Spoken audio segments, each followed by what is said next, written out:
నగరికల్ పట్టణంలోని AVM school హాస్టల్లో కలుషిత ఆహారం తినడంతో ఏకంగా 27 మంది విద్యార్థులు ఫుడ్ పాయిజన్కు గురై హాస్పిటల్ పాలయ్యారు.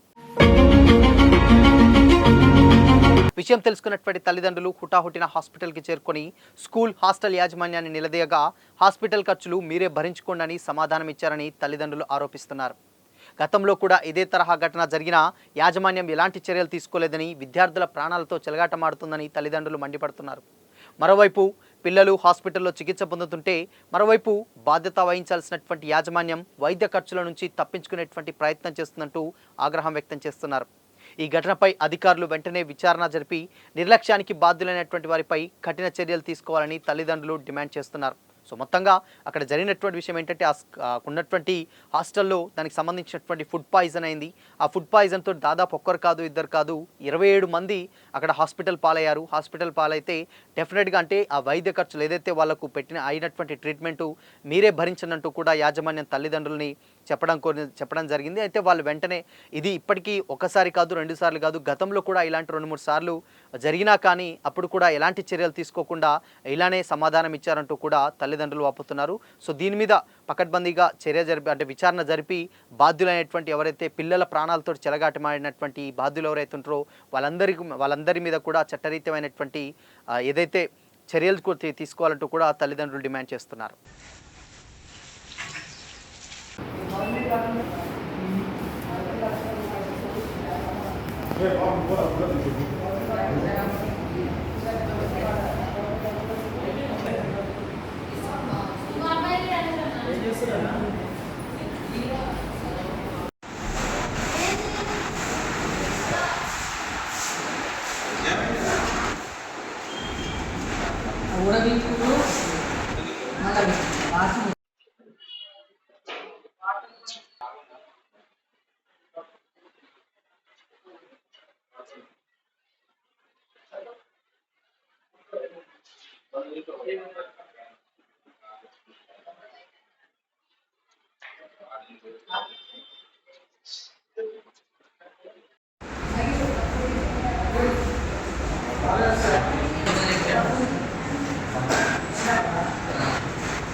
మాది ఏవిఎం స్కూల్ అన్న, మేము సాగర్ నుంచి చదువుకోవడానికి వచ్చినాం.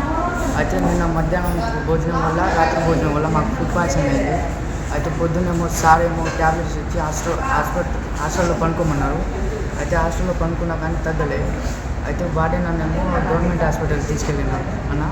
అయితే ఆమె చూపించుకుంటే అప్పుడు అన్నేమో సార్లకు ఫోన్ చేసిండు, నువ్వు గవర్నమెంట్ హాస్పిటల్ని ఎవరిని అడిగి తీసుకెళ్ళినావు అని అన్నని తిట్టారు. అయితే అందరినీ హాస్పిటల్కి తీసుకొచ్చిన తర్వాత ఈ హాస్పిటల్లో షిఫ్ట్ చేశారన్న మమ్మల్ని. అయితే రేపు ఈ పేరెంట్స్ కూడా విషయం తెలియలేదు. పోయిన సంవత్సరం కూడా ఒకసారి ఇట్లానే అయిందన్న, అప్పుడే కూడా ఇది కానియలేదు.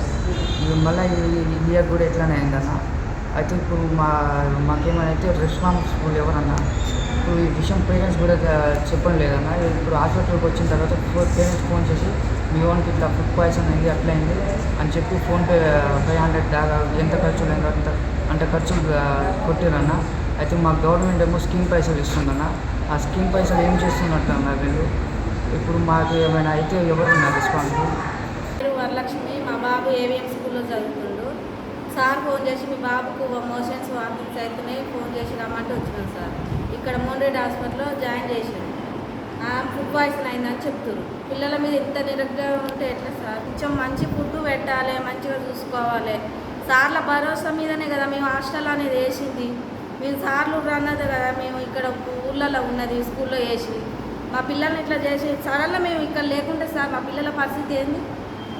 ట్రీట్మెంట్ ఖర్చు వాళ్ళు పెట్టుకుంటారు, ట్రీట్మెంట్ ఖర్చు మీ మమ్మల్ని పెట్టుకోమంటారు, సార్లు పెట్టుకోవట్లేరా? సార్లు పెట్టుకుంటలేరు.